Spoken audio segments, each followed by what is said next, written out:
Welcome everyone to Legion Gaming. I'm your host Donnie, and today I'm joined by co-host Dusea. Are you man enough to pod with me? And today we are joined by two special guests, which we've had on separate episodes, but never on one episode, so it's pretty exciting. We have Randy. You must defeat Sheng Long to stand a chance. And Juan. This is going to be the best podcast ever. Which is crazy, Juan, because I usually think every other episode we do is the best podcast ever, so this is another level of podcast, I think. Yeah. Well, this topic is for you. This topic is specifically for me. So today we're covering in our 57th episode, which, I don't know, we'll call it some sort of milestone. I have no idea. Mm-hmm. We're covering Street Fighter 2 because that is one of my most favorite series, one of my favorite games ever. And today we're covering essentially all the early versions of the game that lead up until Super Turbo and a little bit on HD Remix and Ultra Street Fighter 2. And if you haven't listened to us before, you should email us at legiongamingpod@gmail.com. Find us on Instagram at Legion Gaming Podcast. And also, if you haven't, listen to our most recent episode where we covered Mario Kart and definitively ranked everything, which I thought was a great time. We did that with our friend, the 8-Bit Barrister Vito. That was my favorite series, so we're doing a little bit of back-to-back on this one. Yeah, I was kind of lost on what to cover for the next episode. I was like, why don't we just do Street Fighter 2? Because that's one of the topics we always wanted to cover when we came up with the podcast, and I figured no better time than now because it also just celebrates, 34th anniversary this March. So, great time for the arcade version. Arcade release, yeah. It's always a good time to talk about Street Fighter 2, to be honest. It is. I could talk about it anytime. We could dissect every single game on its own, but we won't today. But what have you guys been playing lately before we get to the good stuff? I guess I'll go. Let's see. What have I been playing? A little bit more Stardew. I reached a milestone of 100 hours on that game. Quite a bit of time. Yeah, I haven't. That's Street Fighter time for me. I haven't put that much time into a game since like Fallout 4 a few years ago.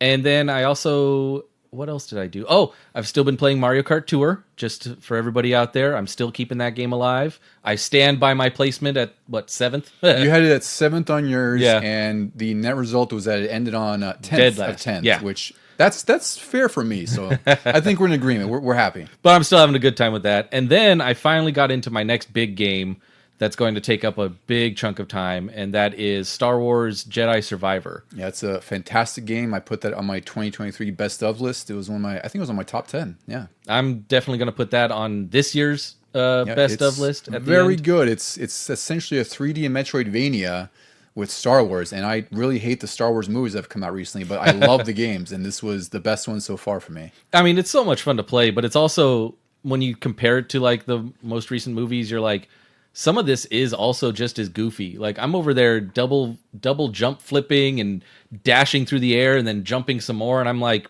I don't remember Luke ever doing that. Oh, I know. Yeah. I'm just the thing. I should say I'm just not bored by the game versus the movies. That's really what it is. I enjoy the star quality that they got for it too. They have the main guy is back from the first one, and he's been in a few things recently. I know he was in Gotham playing the Joker and stuff like that. And I really hope that he comes in or if he hasn't already, I hope he comes in as this character in like a live action show or something on Disney. And I think that finally broke me away from Stardew, is I've played nothing but this every time I get on a console. Yeah, it's a really fantastic game. I think I finished it after like 30 hours. It's actually a pretty beefy game, and I didn't even get it 100%. There was still a ton to do. The story is really, really great too. There's some nice wrinkles and twists and turns that they get in there. I was going to ask though if it opens up a little more, because the story or the game itself? The game itself, I guess, because I've been following the story pretty well. I haven't really done too much of the side stuff, and I keep just going back and forth between two planets. Yeah, it does open up a little bit more later. Oh, okay. It does. I'm just like, in the first one, by this point, I think I had seen 3 or 4 different planets. I really feel like this is a lengthier game, because like I said, even for me, it took me almost 30 hours, and you know me, like there's some games I'll spend a lot of time on, but I generally do them kind of quick. Yeah. So even for me to take that much of time, it's probably going to take you 40 to 45. But you'll enjoy it. It does get really, really good. There's some really good environments in there. Yep. Randall, what have you been diving into, if anything? Not a lot, honestly. I did start my PGA 2K25 career and spent a good chunk of time trying to create my character, and I am horrific at that, as we've discussed plenty of times on this show. I really tried to make someone that looks a lot like me, and I ended up with someone who looks like they work the morning shift at the Bada Bing. So exactly like you? Yeah. A little. The overall is not so bad. It's the face does not look like me at all. Outside of that, like I've been pretty busy. I really wanted to start up on Street Fighter 6 again last night, but then I ended up getting pulled away and not going home immediately. By the time I got home, I didn't get to play it. But I really need to get back into it because of the new characters and all that I haven't even played with, like Bison. I haven't even played as Akuma yet. Yeah, I played as Akuma and Bison. I really have to get back to it because it's probably been a solid 6 or 7 months just because I've been playing everything else and just life's going by really fast. But they've introduced M. Bison, Terry Bogard's in there now, and Mai from King of Fighters is also in there. So there's a lot of good stuff. Yeah. And they have Elena coming later this year. Was Akuma also DLC? He was. He was Wow. part of Season 2, yeah. I thought he was the last of Season 1. Or maybe he was. I think he so. was, and Bison was Season 2. Season 2 You're right. starting it. Yeah, so I think he was capping off Season 1, and then... Yeah, But yeah, there's a lot of, like, that's a game that as soon as I get back into it, I'm going to be putting in the time on it again. That's exactly what happened when it first came out. I put a lot of work in on that. Yeah. And ended up spending a lot of time with Zangief, which I never expected. Yeah, he's also been buffed, so... Has he? Good. been, Because so. like he was legitimately kind of weak, but like I was really good at doing a certain thing with him, and it worked out for me. Yeah, a lot of people are contending that he's one of the top tier characters now. That's top awesome. five-ish. I can't So wait we'll to see. try that again. I haven't tried. Yeah. And then I started Silent Hill 2 and had the exact same experience I had when I rented it on PS2 back when I was in high school, which was there's just a lot of walking right now. It feels like the prologue of that game just never ends. And eventually I just grew tired of just wandering through the town, like looking for a pathway that I didn't see and occasionally bashing some brains in. And I just couldn't do it. And I meant to bring it here. And I was getting ready to go to work. Getting ready to come here. And after I picked up Mike, I was like, oh, damn it. I forgot Silent Hill 2. I'm going to have to ask Donnywood Video to waive those late fees. to extend your rental. Yeah, I also forgot to bring back your Jedi Survivor. Yeah. Survivor You guys because I are don't need the both over physical. it. There's nothing worse on getting late fees for something that you didn't even want. Especially when I can't even collect them. Yeah. Yeah, Silent Hill 2 does start very slow, and I did get lost in the beginning like you did too, because you do have to learn sort of, I always say it's like a syntax of the game where you kind of have to learn how things work and progress. Right. And you have to understand like what things you can and can't do, which can take a while because there's a lot of trial and error. But it's funny because a lot of people think that the original was a really long game when in fact it's like 8 to 12 hours, whereas this is actually double in length. Like it took me, like I said, 18 and a half to 19 hours. So I can understand it being a slog because there's a lot of backtracking, and it's like it's a remake, but it's also kind of rooted in the early 2000s where there's a lot of things where it's like a lot of repetitive corridors and whatnot. And I'm sure, like, after advancing through that, like, the game, like, actually picks up. It does. Like, and I know it does, so I'm not saying anyone's lying about that. It's just, could we have accelerated that intro a little bit? There is a bit of a cliff you have to get over, and a little bit of a steep like, hill. I finally doubled back, like, oh, good, I found this piece for the jukebox, and then you get back and you put it in and you realize, oh, there's still 2 other Exactly, pieces. yep. I just don't care. And there's a few more puzzles that are like that too, where it's like collect one, oh geez, go back and get another kind of thing. So you get used to it, but it is a lengthy game. I understand it being a slog because it's super slow, but it's meant to be that kind of atmospheric slow game. Yeah, the atmosphere for it's great, but just the... How did they extend it like that? How did they remake it? Because I feel like, when they remade Resident Evil 2 and 4, they were similar in length to the originals. So I can't say how it compares to the original because I only got through a good chunk of the original, but I'd imagine it's just, they have the same story beats. It's just they added more environments, more puzzles to kind of like slower thread footsteps. through. Yeah, right. Actually, no, I think this is still faster than the other one, but you're still like a normal guy running through a city, So it's a great game, but More it does realistic. take a while to get into for sure. Juan, what have you been playing? Well, If anything. As you guys know, I'm a lot more selective with my games nowadays because I just don't have the time. But other than Settlers of Catan, where I am a world-ranked player, I'm starting to get into Indiana Jones and the Great Circle. That's a great one. Yeah, that is a good one. Yeah. I need to finish it. One from recommendation from a friend, but 2 because I don't think there's a better time to be punching Nazis Yes. than now. Very much so. All of a sudden, I just got an itch to punch some Nazis, and so this is going to fulfill all my All needs. fascists, because you punch fascists, not Nazis, in that too. Wait, really? Oh yeah, there's Italian fascists. Yeah, in there Oh, this is. background. this makes me so The happy. game opens up quite a bit, and you do your fair it's just kind of like Wolfenstein. You just want to go bash some Nazis in. That's fine. I forgot to mention a while ago, I started up because it was on Game Pass, Sniper Elite Resistance. that is another game that's fitting for the times where you just got to snipe some zombies. Yeah, I think they actually zombies, Nazis. Did they get Elon What's the Musk's difference house at in this there? point? Yeah. That's what I thought. I thought I saw Elon Musk's house in there. You saw me like the adornments or something. I don't know. Oh yeah, anytime there's a swastika on something. Anyway, yeah. So how are you enjoying Great Circle? Because I beat that game last year when it came out on Game Pass, and it's a pretty lengthy game. I had some small issues with it. Like I thought some of the environments were a little bit too big to traverse, like especially Egypt. But it's all small nitpicks. It's a really, really great game. Yeah, no. And what do you mean it came out on Game Pass? How old is this game? It came out in December. Yeah. And it came out on Game Pass? Yeah, initially? Day one. It's an exclusive. Oh. Yep. That's what I use my subscription for. Well, I paid full price for it. That's And fine. you already had the Game Pass. Because I'm up. pretty sure I got you the 3-year deal when it was available. There you go.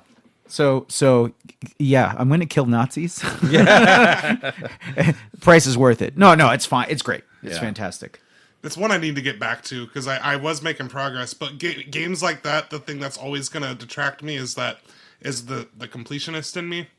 Where it's like, oh, I only have just a few more of these things to find. I guess I'll just shuffle around and find them. But, all that time kind of adds up, and then you kind of wears thin on you. And when I should have just been focusing on, no, let's just beat the game, because the story is really good. Yeah. I think what catches me is like, I told myself the same thing. I won't collect everything, because I know it's a large game from what Don has said and everything. And then you unlock a thing where all of the collectibles show up on your map, and then you're just looking at the map going, well, I'm already here. I might as well pick those up too. Yeah, you do get a secret quest or a secret ending if you collect everything, but you do have to go through and collect like all the artifacts, which I did not want to do because there's a lot of entrances where it's like one way in, one way out. So I didn't want to go through and like get this one stupid artifact I was missing. So I just beat the game. I might beat it again when it comes out on PS5. I don't know. But also I had that game-breaking glitch that also forced me to just rush through the end because I was like, I don't want to redo the last 4 hours like I had to all over again. For what I've been playing, I got further into Avowed. I got back into that game. I'm into this third big map area, and the story's gotten really good. I'm finally feeling like I can survive in this game because I'm playing a wizard mage, and they have to be more at long range. And there's a lot of enemies that are melee focused. And as a mage, you're also very sort of, you have low defense. So there's a lot of times where I'll get mobbed and get murdered instantaneously. But after about 15 levels, I'm like, oh, I can finally contend with these people because I have more magic spells and more defensive spells to defend myself with. Once you learn heal, spam heal. I got a team member who could heal, which is great. So, it helps. The other big game that I got and finished was Split Fiction, which came out last weekend. I should say like March 6th because we're recording this in the middle of the things. But this is a game by Hazelight Studios. They did It Takes Two, No Way Out, and Brothers, A Tale of Two Sons. These are all like co-op focused games. I finished No Way Out a couple times with friends. I love that. That's where you both break out of prison. You do like these team up moves and whatnot, or you have to kind of collaborate with actions to get out. Split Fiction is the newest iteration of that, and it's truly a mind-bending, mind-blowing experience for me. I played this with our friend Vito. I played through the whole game, and the idea is like you're at this sort of development center where they have this thing called the machine that ingests all your ideas and turns them into games. So these writers are trying to get their ideas published. AI. Exactly. That's basically what it is. Yeah, it's sort of a bit of a metaphor for that. So the game just takes place through these two characters where one is sort of written like a science fiction story and the other has written a sort of fantasy story. And there's a split screen aspect where like there's sometimes you're in levels that are more fantasy oriented or sci-fi. But everything is just sort of one mini game or one sort of scene at a time where it's like you both might have to one person might be driving a flying science fiction car and the other person's on the turret taking down, enemies. Or there's parts where like you're trying to traverse through platforms and one person has to hold the switch while the other person goes and you alternate back and forth. It's a really pure co-op game. It's really, really good. The last level is one of the most awesome final levels I've played in any game before. It's actually pretty lengthy. Me and Vito did it in I think it was like 3 or 4 nights, and it was like 3 or 4 hours at a time. So it was like a 12-hour game. Damn. But it's really freaking good. And the bonus on top of that is only one of you needs to own the game because it has a friend pass. So if one of you owns the physical copy or the digital version, you basically just invite your friend to the game. They can play through the whole thing. And the only caveat is they don't get trophies, which, most people may not care about. But we did that with It Takes Two. That's exactly what it was like. And No Way Out also had that format too, which is pretty incredible that they're really the only publisher and developer I know that offers that. Where it's basically like you buy one copy of the game, your buddy plays for free through the whole game. So it's been a really great time. If you guys haven't played it or looked into it, I definitely recommend that. All right, guys. I think it's time for us to get into some Street Fighter 2.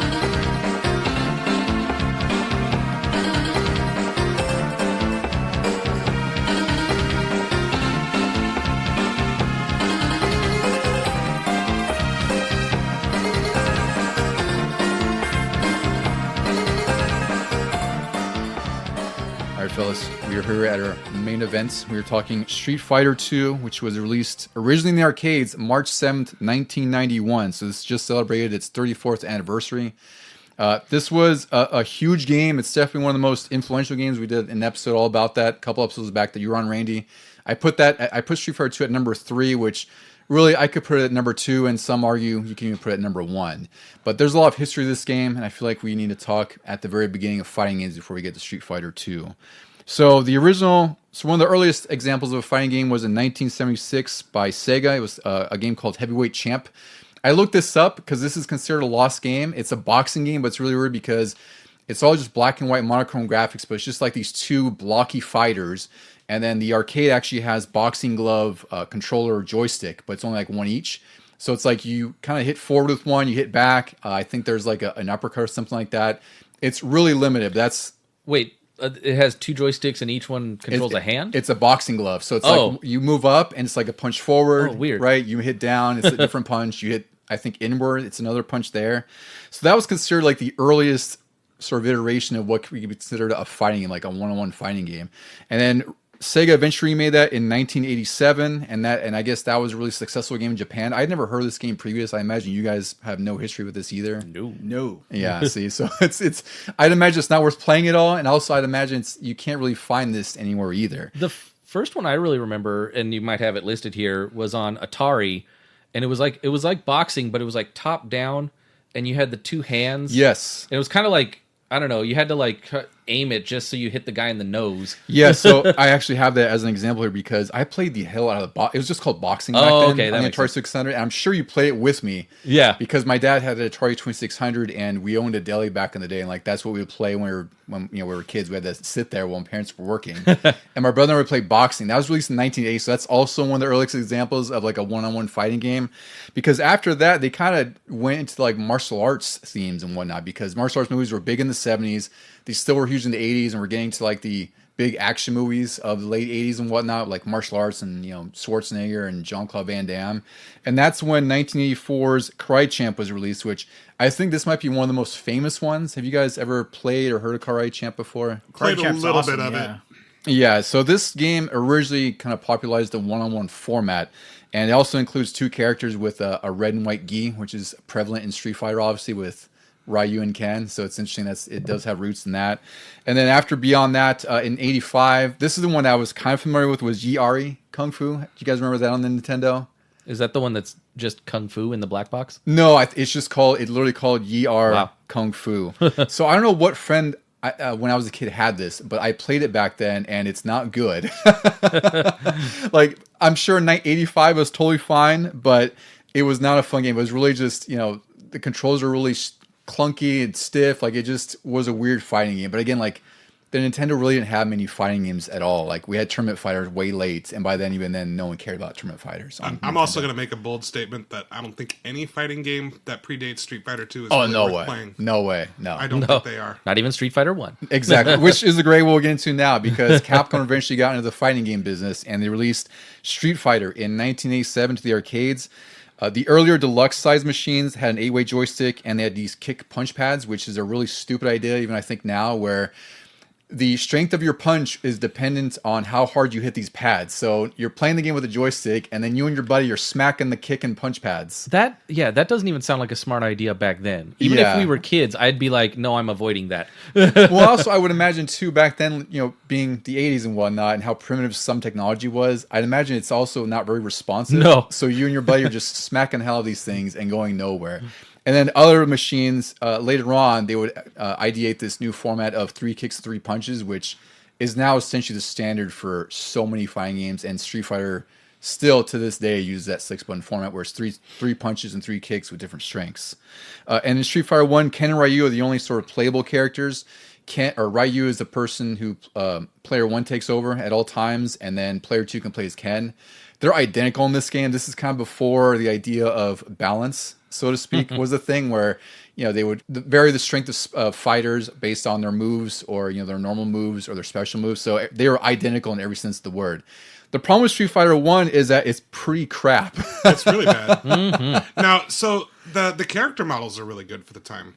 Yeah. Like the Really large pieces sprites. are there for what can be a successful franchise, but then you play it and you see the special moves like on videos and all that. Trying to do one is awful. Yeah. It seems like, when you put the input in for a special move, it has the urgency of like when I get out of bed in the morning. Like that's the response time on it. And that's if you're It's lucky. awful. That's if you're lucky, yeah. There's no rhyme or reason for Well- how fast or slow you need to go with these movements. Well, so I don't know if you guys know this, but here's part of the problem. One, yes, it's a very hit and miss programming limitations of software. But two, with Street Fighter 1, it wasn't when you hit the input. It's when you let it go. So I don't know if the three of you knew that. Yeah. I did not. That was one part of it, yeah, because so later they were coined that negative edge where it's like you're holding the button and then you release because it counts as an input. So that did make it easier in Street Fighter 1 to do moves. And I mean easier as in like the slimmest of margin versus pushing the button. But not knowing that and then trying to do things would mess a lot of people up. Yeah. So with the cabinets that had the punching pads, did you have to do the motion and then also do the punch? Yes. Yes. Wow. So it's like, you would hit down to forward and hit the, And then smack hit the the pad, pad, yeah. right? And this game is already unresponsive as it is, right? Even, because this didn't get a home port at all. It got one port on the TurboGrafx CD. And, I knew no one who had a TurboGrafx back then. I knew someone who had a TurboGrafx 16 and, he had like 3 games. But no one I knew had a TurboGrafx CD. And it was also called Fighting Street in the US and Europe. But this game eventually got made to collections and other ports and whatnot. And have you all played this, I imagine? Because at this point, because it's really bad. Like Yeah, it's awful. yeah, this game makes a great case for why Street Fighter 2 is one of the greatest sequels of all time because of the stark difference between 2 and 1. But I feel like we have to talk on the foundation of Street Fighter 2 of where it was before and how good we had it with Street Fighter 2, which we'll get into. I mean, at this point, I know the internet likes to put out everything out there, but maybe we've just informed some people that there even was a Street Fighter 1. It's also possible. Because, like, for us, I didn't know until way into my teens or 20s that what Street Fighter 1 looked like. Yeah, and because the only thing that, at least when I was a kid, I think there was a point where I thought Street Fighter 2010 on Nintendo was like the earlier version. Yeah, but- because there's a character in there named Ken. Yeah, and there is a character, I think one of the bosses is named Gen, who was a boss in Street Fighter 1 and later in Alpha.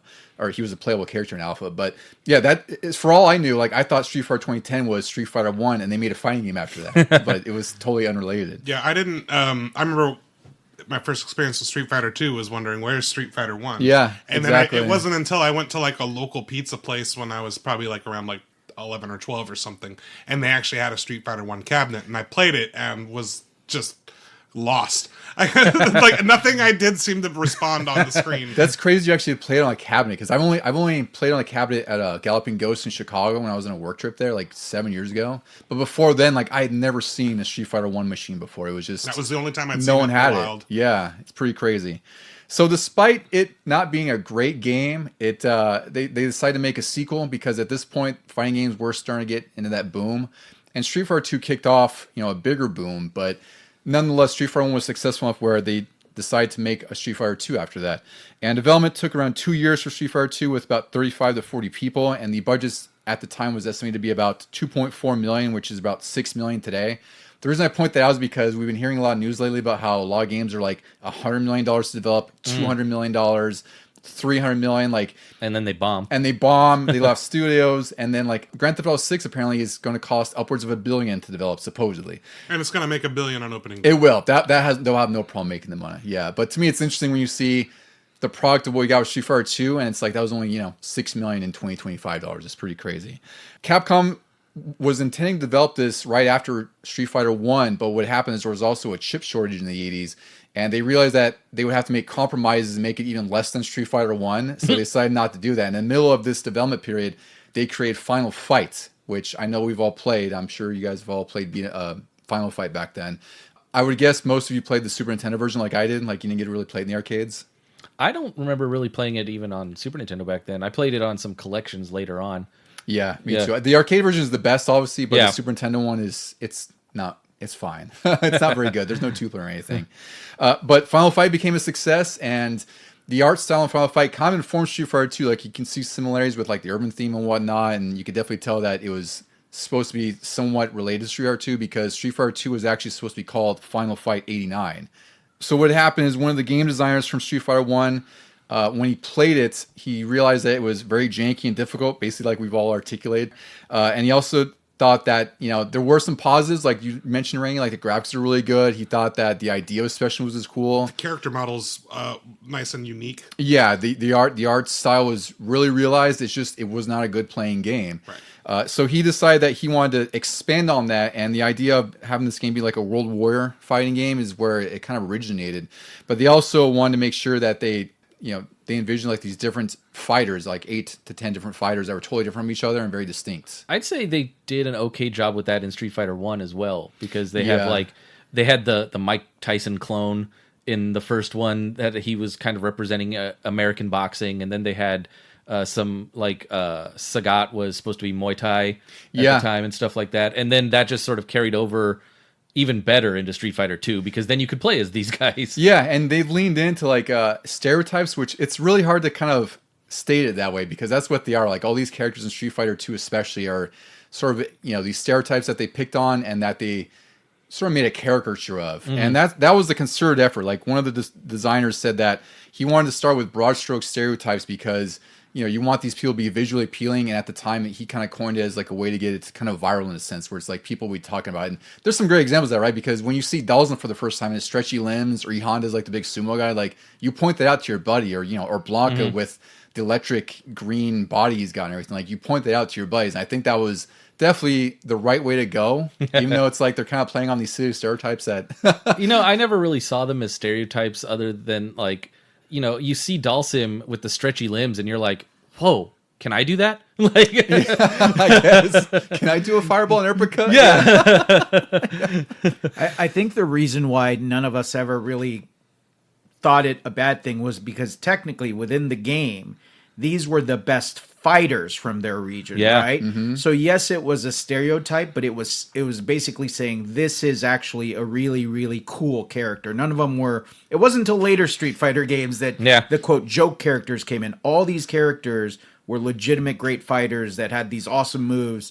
So it was basically like picking your favorite Power Ranger, right? Do you like red? Do you like white? Do you like the sumo guy? Do you like the stretchy guy? Yeah, and it also probably helps that there wasn't really much in the way of voice acting. There was the grunts and everything, but like, so stereotypes could also like accidentally get really bad accents or something. But back then it was all just the text that you read, and everybody was really strong. I mean, even Chun-Li was now the first like playable female character, and she was really strong, and everybody wanted to play as her. Yeah, and all these characters have their signature moves that really resonate with you and stick to your memory. So, it's weird when I had read, because it was an interview with him where he said like, I started with these broad stroke stereotypes, but then I kind of willed them down, and like the ideas started to develop where it's like because these aren't satirized in any way necessarily. Like, it's not like you're playing like Clay Fighter or something, right? Where it's just one big joke after another.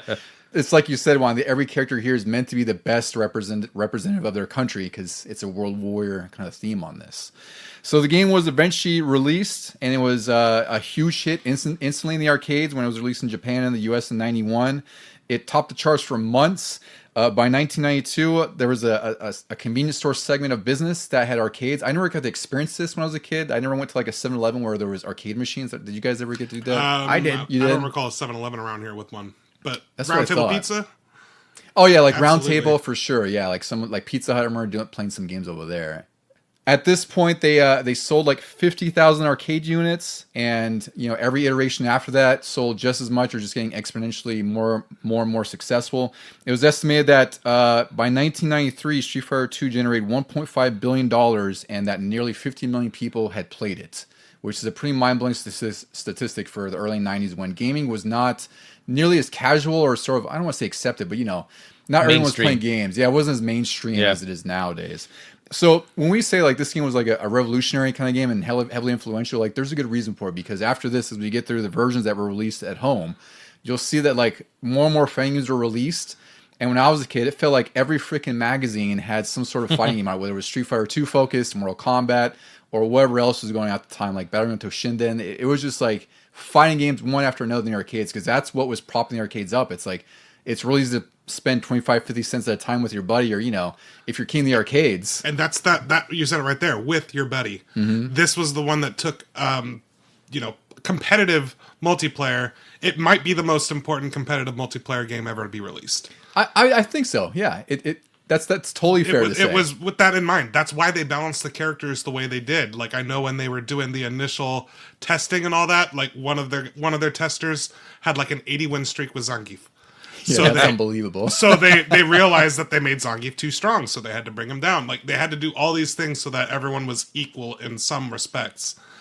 Unlike in the previous Street Fighter, when you're using Ryu or Ken, and you're facing the boss characters, essentially. And that's also why they had to have all these extra additions that we'll get into, because you couldn't just throw a patch into the arcades or the console versions and fix the characters. That's a good point, Deuce, because nowadays, it's like, we see balance patches every other season, it seems like, right? Because we have the capability to do that. But back then it was swap out the hardware of the arcade, and also that was at the cost of the arcade owner or Roundtable or whoever else, right? So it's like, you're not going to really get the most up-to-date version, plus it takes a while to develop. It was a different time back then. But nonetheless, we're here today where they can fix things a lot faster. So they had to make up all these extra words, these superlatives to put onto the titles. Well, and to really crystallize why this made so much money, and other fighting games, but especially this Street Fighter 2, think of exactly the perfect storm that happened here. Each character was very different with their own moveset, which means that people identified with your favorite character in a very personal way. Mm. And with other video games, racing games, side-scrollers that were still multiplayer, you were never going to be in a war with your friend. Odds are you were never going to be on an F1 racetrack with your friend. Now, you're probably never going to get a real fight with your friend, but everyone could see themselves getting into a fight. So now you were personally identifying with some character who's fighting other characters, and for little, between 10 and 17-year-old, mostly boys, but girls too, that was perfect. You weren't necessarily beating up the guy standing next to you, but you kind of were. And they had to spend their money if they wanted to come at you again. It was just the perfect opportunity to fight without ever actually fighting. Brilliant, just genius. I think Randy pointed out, had a good point about it being the first best competitive one, because like you mentioned, you go to the arcades with your buddy and you play these fighting games, but Street Fighter, you didn't mind if it wasn't your buddy, you just wanted to fight.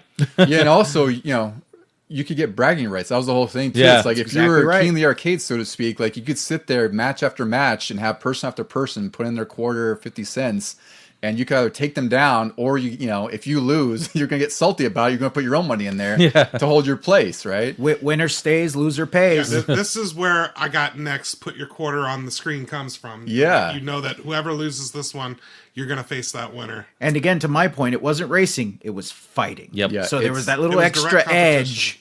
Putting that little quarter. It's an immediate satisfaction of competition. Unlike, I bet you my high score is going to be better than your high score, and you just have to wait for him to lose, and then you can try and get a better high score. No, just direct combat. Or even with sports titles that started to come in, like you have to play an entire quarter or an entire game to find out who the winner is, whereas this is like 90 seconds and it's done. Yeah, and really it's like it's really sort of the purest form of combat, like you guys are saying, right? Where it's just one-on-one. It's your knowledge of the game, your knowledge of the characters, and then also having to learn of how your opponent's playing too, because that's why I love fighting games, is because I have to learn how Randy plays in the midst of this match while he's learning how I play. And I have to figure out how I'm going to beat him with what I know of my character, what his character can do, and what Randy could do with that character. Mm-hmm. And to me, that's like the most fun I could ever have in a game, is like just fighting out with somebody, like the characters, maybe one character out of the whole game. It doesn't matter, because if you're really good with them, you'll take down everybody. Or if you're, if you know everyone else, all the other characters, you're good with them too. Well, it's the closest we're ever going to get to a real fight. So not a brawl between two people that don't know what they're doing, but actual professional fighters, whether they be boxers or MMA. That is what Donnie just said is exactly what they do. They measure each other out. They try to see each other's movesets. They counter. They watch video of each other before the matches.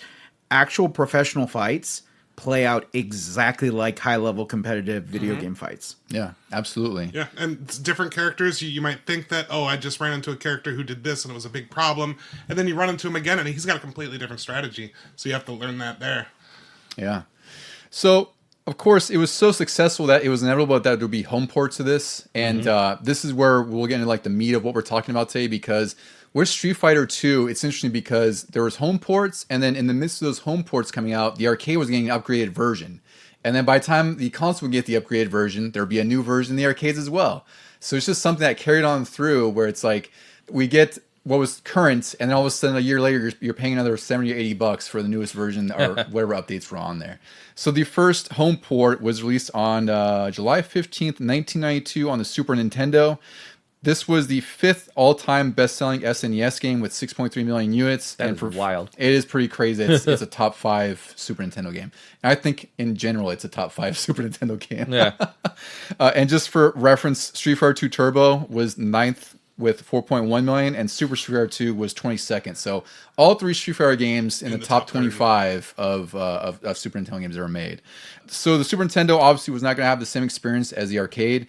This was a much more pared down experience because they had a much smaller storage space to deal with. So it was on a 16 meg cartridge, which you guys remember like how often magazines and commercials are saying like 16 meg cart, 24 meg cart. Yeah, usually it had the words coming through a brick wall, exploding into your face. Right. Yeah.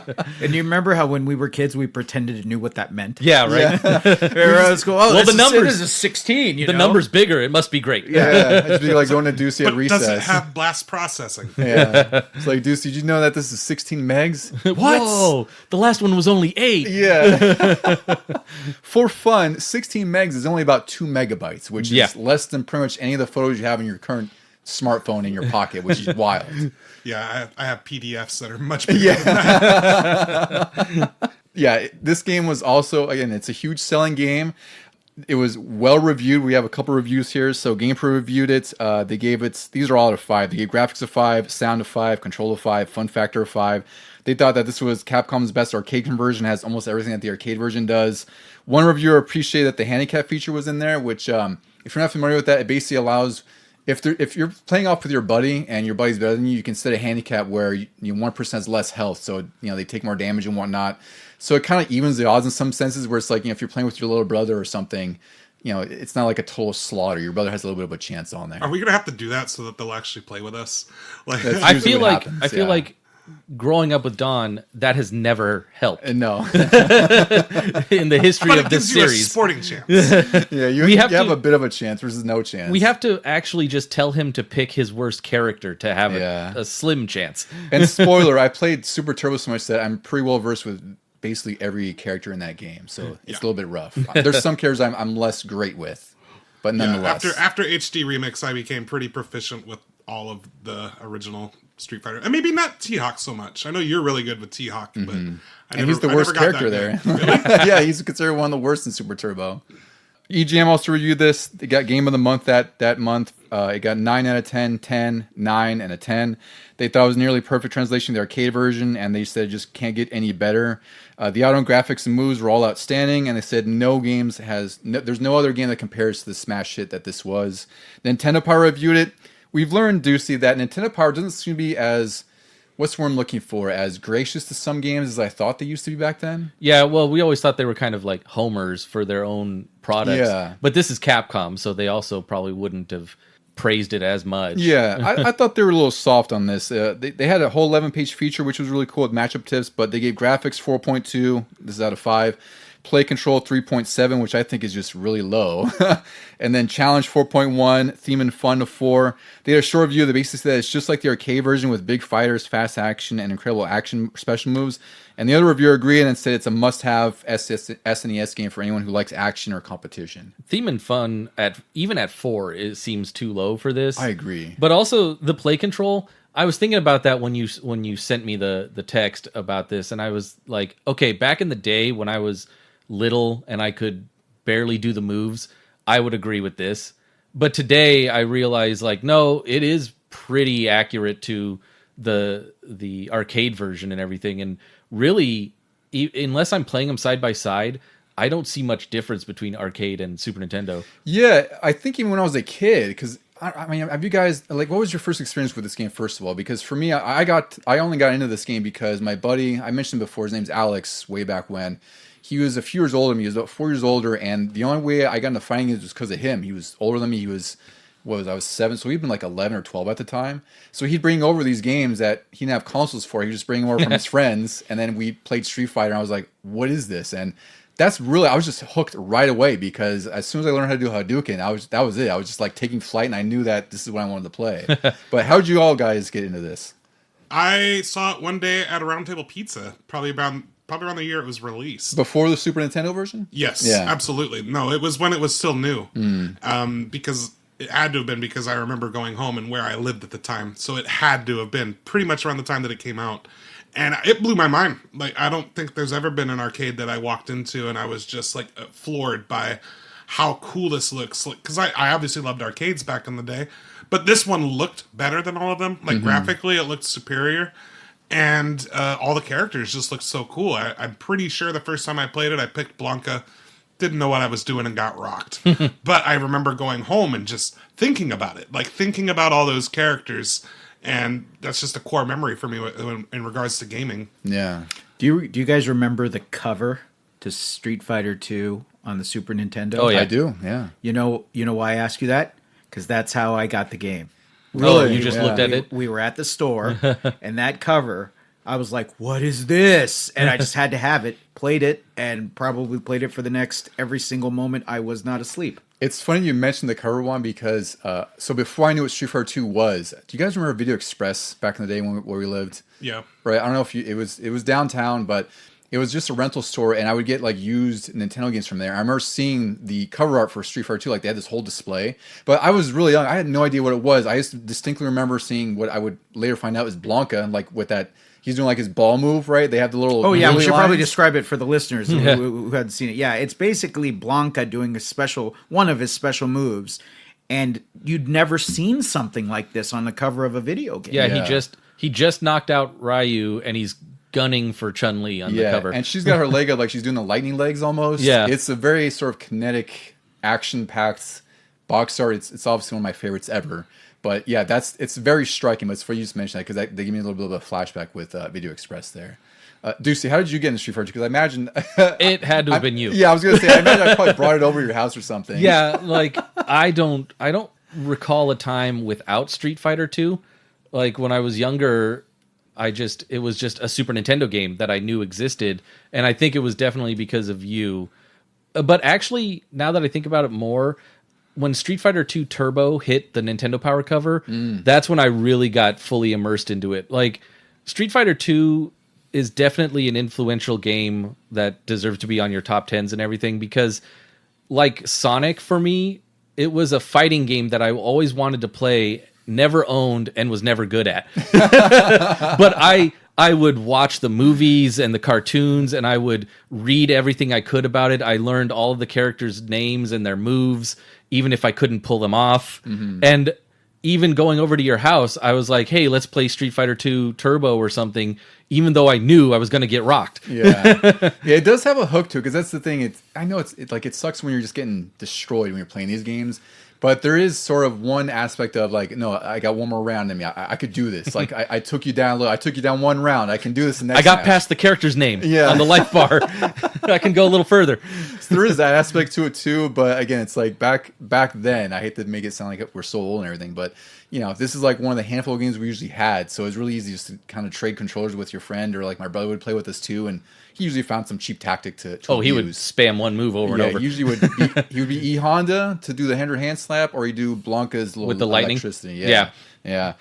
One thing before I want to move on to Champion Edition, I want to talk about the music in this game. To me, this has one of the best, most iconic soundtracks you could ever have in any freaking game. I think a lot of the tracks in here are absolutely timeless. I might put it number one. I would say because all of those are bangers. Like, I don't even know if I can think of a stage where I was just kind of like, that was okay. That's fair. Yeah, that's maybe a good point. Dulcim's, but even that was fine. I would put what Ducey just mentioned a little bit ago, the Sonic series, and I put Sonic 2 up there. Oh, yeah, they have great song. Like I would say like Green Hill Zone itself, it might be like the best, and like Chemical stage Plant. music. Yeah, they had some good. To ones. me, Sonic 2 I think is the best soundtrack, but Street Fighter 2 again, banger after banger. Yeah, I and I think the thing is that because of those original songs, they've lived on more in the subsequent versions. That's also true. Yeah. That's what I'm grateful for is like, no matter what Street Fighter you're playing, there's always going to be a version of Ken's theme or a Guile's theme or something like that. But I think I would put Donkey Kong Country at number 1 just for the range, because Street Fighter 2 you put on and it's just, that's workout music. That's just go all the time. Fight. Yeah. Yeah, absolutely. I did want to give some recognition to the composer. She's really, really fantastic. Her name is Yoko Shimomura. She has a huge, just vast, extensive career in video games. Like I'd imagine there's a lot of games that you guys have played and you probably have heard music from her that you may not even know. Just to name a few, she's done work on the Kingdom Hearts series, Breath of Fire, Super Mario RPG, the Mario and Luigi games, Front Mission, Parasite Eve, Legends of Mana, Xenoblade Chronicles, Streets Rage 4, and just tons and tons of arcade games. So I watched a small interview about her composing music for Street Fighter 2, and she said that she'd been given a list of countries and themes to compose around these characters, and she was also suggested that to make world music with like a comical taste, and she was allowed to just absolutely run with it. And like you said, Maria, I don't think there's like a bad track here. You know, you could get annoyed by Dalzum's elephants constantly screaming. And it's not even that bad. It's not, I don't think it's a bad song. No, but yeah, she also did all the sound effects, and I guess she recorded some of the voices too and just modify them in some way. Like those are her voices, but apparently, modified? yeah, Oh, wow. yeah. So she's a badass, is what she is. This game like made her like it did. All those games you listed came after Street Fighter 2. Yeah, and she was all the rage. And that same interview, she was like, "I'm really shocked that the game caught on so much, or my music did, because she finds it amazing that people are just so influenced by her music. Like she never thought when she was composing back then that, for one, they would even get off the ground or be successful. It's just, you know, she had sort of an assignment and she did it. And all of a sudden, 35 years later, people are still talking about how it's like some of the best music you hear in a game. So definitely a genuine badass, and pretty incredible that, you know, her music has persisted this long, and she's still making games today. She's still doing music. All right, guys. So the next one I want to chat a little bit about is Street Fighter 2 Champion Edition. This is where I was telling you guys where it's like Street Fighter 2 was so successful that originally they didn't want to work on another game. They just kind of thought they were done with it. But one of the game designers was like, no, there's more to do with this game. So he kind of pushed to make a newer version with more characters, and then they also had a young new employee named James Goddard, who would later design DJ from Super Street Fighter 2. And he's still in fighting games too. Like he does stuff for Killer Instinct and whatnot, and he's still pretty prevalent in the fighting game scene. But he was also one who was pushing Capcom to make a new version of this game. And much of this staff that at this point there was no way they're going to do another 2. They thought they were going to go on to the next project, which was Captain Commando for Super Nintendo. I think that was their next big port. Whoa. Yeah. So they're like, we don't have the budget, we don't have the money for this, like just don't even think about this. But somehow they were convinced, and part of that was because they started seeing these cabinets that were hacked and modified all around the country called Street Fighter Rainbow Edition. So James Goddard saw one of these modified cabinets in San Jose, California, and this cabinet was hacked so that the game was faster. There was air fireballs and like all kinds of just zany moves. Have you ever played a Rainbow Edition version of this? I've heard of it, but The Rainbow modded one? Yeah. Rainbow came after Championship. Yes, it did. Yes, so that was after, and Champion was right before that, where the biggest advancement there was that they could play as the 4 boss characters. Because in Street Fighter 2, you had your 8 base characters, and then you had Vega, Balrog, Sagat, and M. Bison. And those are the 4 non-playable characters. And then in Street Fighter Champion Edition, that's the first time they made them all playable. There's also some balance tweaks that occurred. Like they made sure that some of the broken stuff was kind of reduced or mitigated. There's only so much they could do back then. Eventually, they got a home port of this on the Genesis, and that was a Sega exclusive at the time. Now, what Sega had done is they had caught wind that Street Fighter 2 Turbo was being developed for Super Nintendo, because Nintendo was obviously like, hey, like, Street Fighter 2 sold so much, we want another version for the Super Nintendo as well.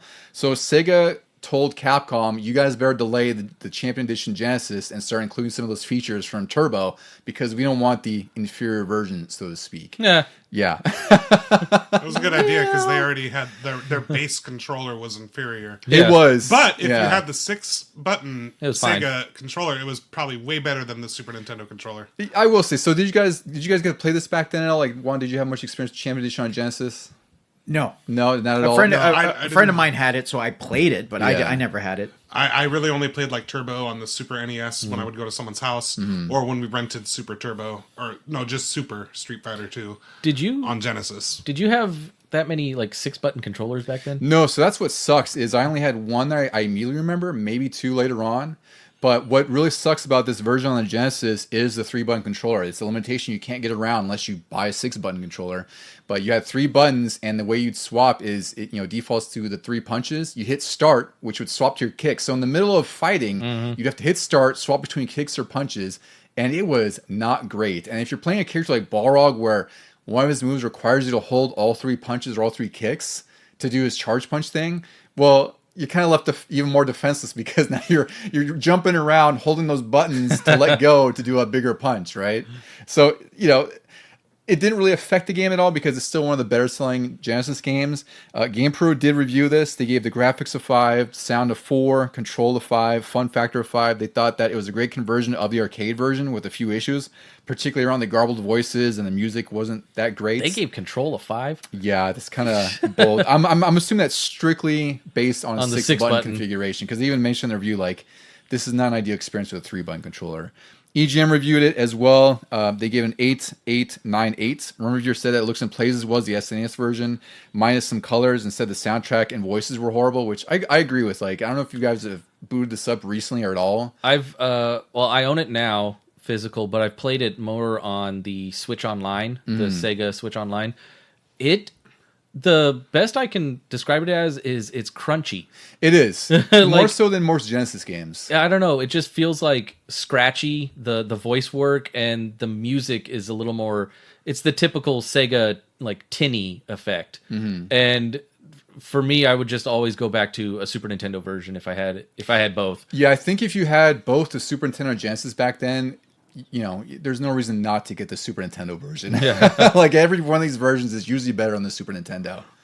Which kind of leads us to the next version on Super Nintendo, which is Street Fighter 2 Turbo, or as it was called, Street Fighter 2 Turbo Hyper Fighting in arcades. Because again, at this point, Turbo Hyper Fighting was released December 1992 in arcades, and then the SNES got a port in August 93. So earlier I was saying like how by the time we get a home port, there's already a new version of Street Fighter happening. This is a great example of that, where it's like this is now 8 months old, and magazines that were reviewing Street Fighter 2 Turbo already had Super Street Fighter 2 on the cover. So you know that when you're opening the magazine and reading this review, you're like, well, this is already an outdated version of Street Fighter, and I don't even have the game yet, right?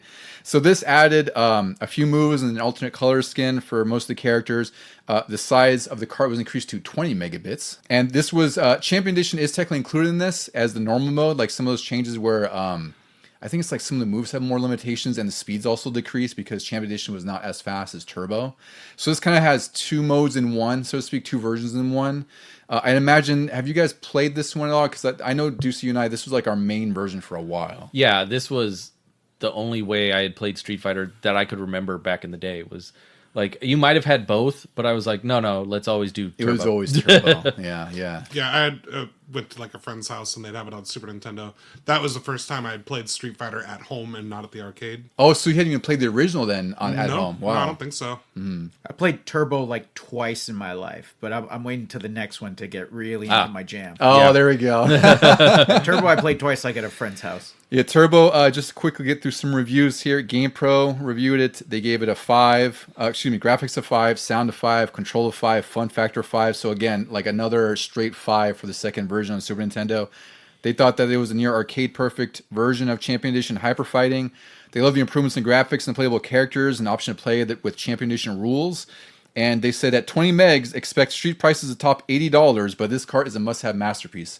I only bolded that because, I think it's fair in some instances, but people complain about like $60, $70 games.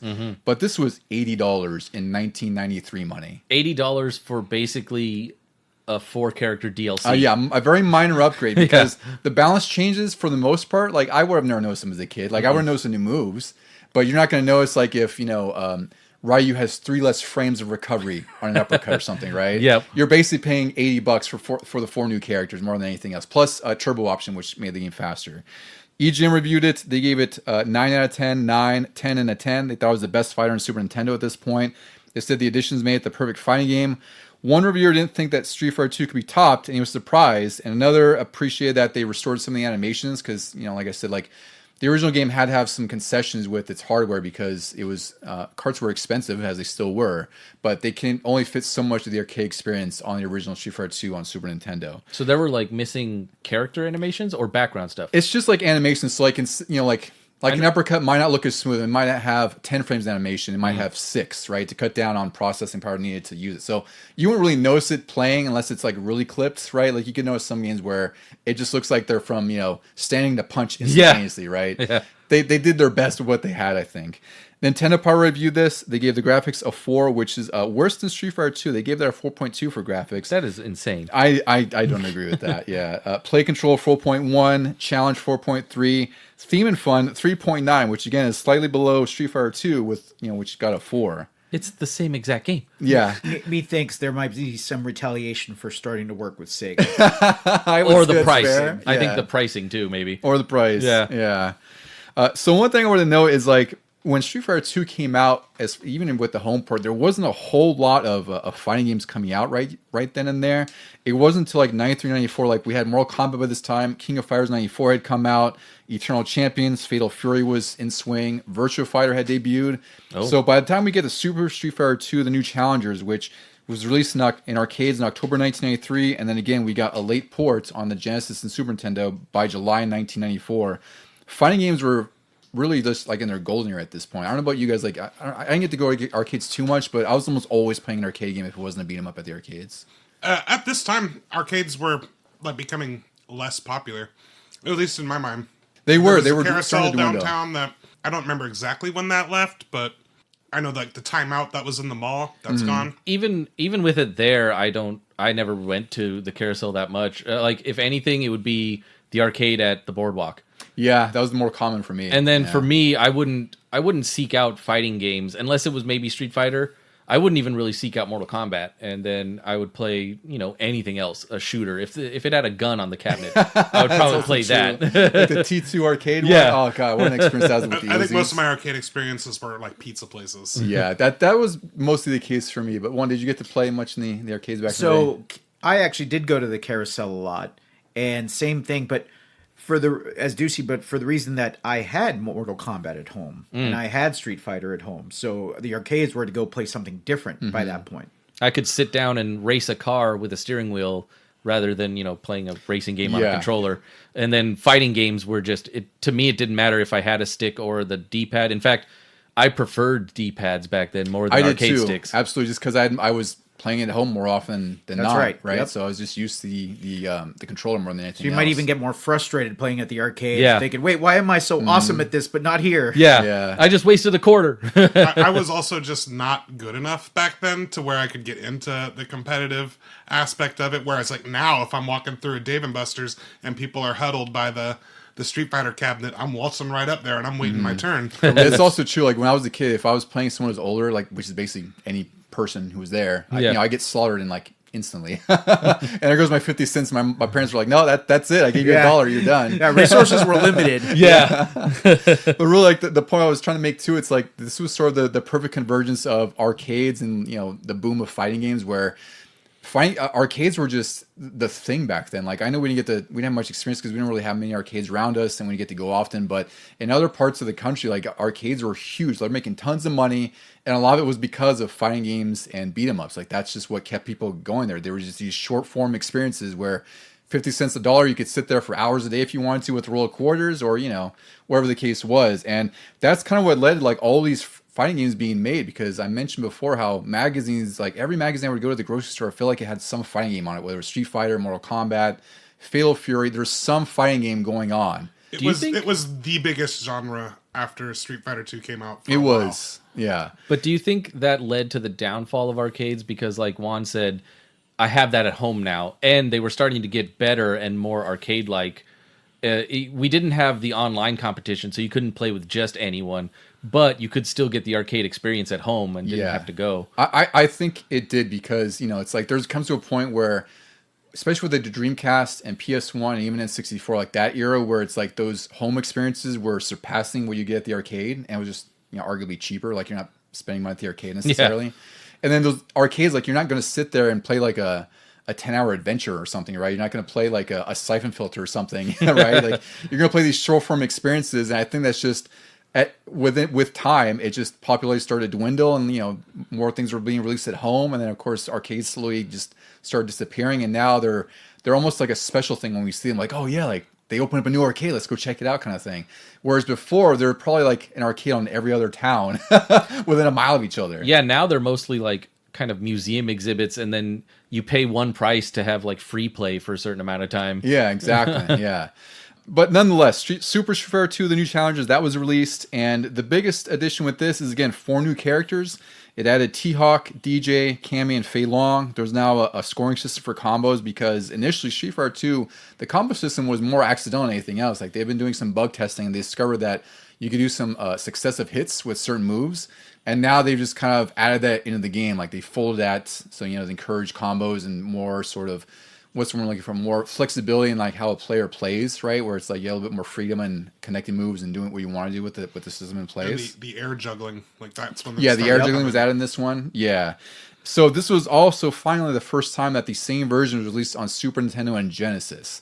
And I think this was a huge deal because, before this, like, it's Street Fighter 2, which is Super Nintendo. We had Turbo, which was Super Nintendo. Champion Edition was exclusive to Genesis. And they finally were like, no, let's have parity because there's no reason to have 2 different versions on here.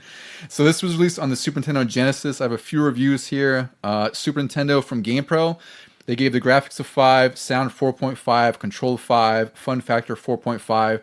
They liked the new characters, but didn't like that some of the moves were removed and made some characters weaker, which is just sort of the nature of balance. I don't know if that's a negative necessarily. They thought the AI is cheap, which is completely fair, and it gets worse in Super Turbo, as we'll talk about. And they thought overall that it was good, but it's inferior to Super Turbo, which is already out in the arcades by the time we got the home ports. And also, there was a $70 price tag associated with this too, which didn't help things. They reviewed the Genesis one, but I didn't see scores for it for one reason or another. But they really know that there was a minor difference in graphics compared to the SNES. The Genesis did have an extra speed. It had 5 stars versus 4 on Super Nintendo. And they really didn't talk about many of the differences, even though I think the biggest difference between the 2 versions is, again, the audio on Super, which is worse than Champion Edition. I don't know if you guys played much of Super on Genesis. I haven't played Super on Sega at all. It sounds more muffled. Yeah, I did. That was the first one that I rented at home, was Super. Oh, it was Super? Yeah, and I did have the 6-button Sega controller, you so need I it. did have that going for me because I don't have memories of having to press start to go between them. I think that's just such a massive difference. If you did not have that controller, that game was probably going to be really difficult. And if you did, you probably had the best controller available for it. Yeah, my buddy and I would play Champion Edition on Genesis, and I can tell you how stupid it was. It would depend. Like we play with my brother, so it's like we'd swap the 3-button controller, which is already handicapped. So it's just like you'd see us fumbling trying to switch between punches and kicks. It was so stupid. Now you should always have the 3-button, and anybody else gets the 6. It's the one with the broken joystick. Yeah, exactly. Yeah. So new challengers was the one that I played the most, and I played basically all of them at some point in the original consoles, SNES and Genesis. But New Challengers was the one I played the most. We bought it. I say we. I didn't pay for anything. My parents bought it for me. And let me tell you, I got to be Bruce Lee, and it was awesome. Oh, you played Fei Long was your main, I'm guessing, or what? Well, so Ryu was always my guy. But the moment I saw Fei Long, was going to be an option, I'm like, that's Bruce Lee. Like they can call him whatever they want. It's Bruce Lee. I want to be Bruce Lee. Yeah. And so I played through that game maybe 8 or 9 times, alternating between Ryu and Fei Long, I guess I'll say, even though we all know it's Bruce Lee. And you guys were talking about T-Hawk earlier. I think this was the first time in my life where I saw a fictional character, and I thought to myself, should they have done that? Yeah, he's kind of weird. He's a Native American, but his home country is Mexico. In this game. And it has nothing to do with my nationality. I honestly was the first time I ever thought, maybe they didn't have to do that. Yeah. Was it the feather in the cap? It was, and which is funny because Honda has face paint, right? Yeah. And obviously the other characters, but yeah, I don't know if it was the feather or like he's wearing jeans and the vest with no shirt. There was just something about it going like, maybe they could have done it differently. Yeah. Yeah, it's really weird because even his stage doesn't really fit with him. Like he still looks like, it's almost like he was meant to be a Native American character, and like, well, we already have Guile and Ken, who are sort of the Americans. That's right. Yeah. What's the close proximity? It's like, well, Mexico's right there. Let's just do that for him. So I don't know what his origin story with Mexico is necessarily. It's weird. And then his name was T-Hawk. Yeah, Thunderhawk. Thunderhawk. But T-Hawk did have one of my favorite moves in the entire game, which was the Mexican Typhoon, where you would do the 360 in a punch, and you would like go, grab the guy by his skull, and then spin him around, up in the sky, and then slam him right down on his face. Like that was the coolest freaking move in this game. A pain in the ass when the computer always did it to you. Yeah, they did.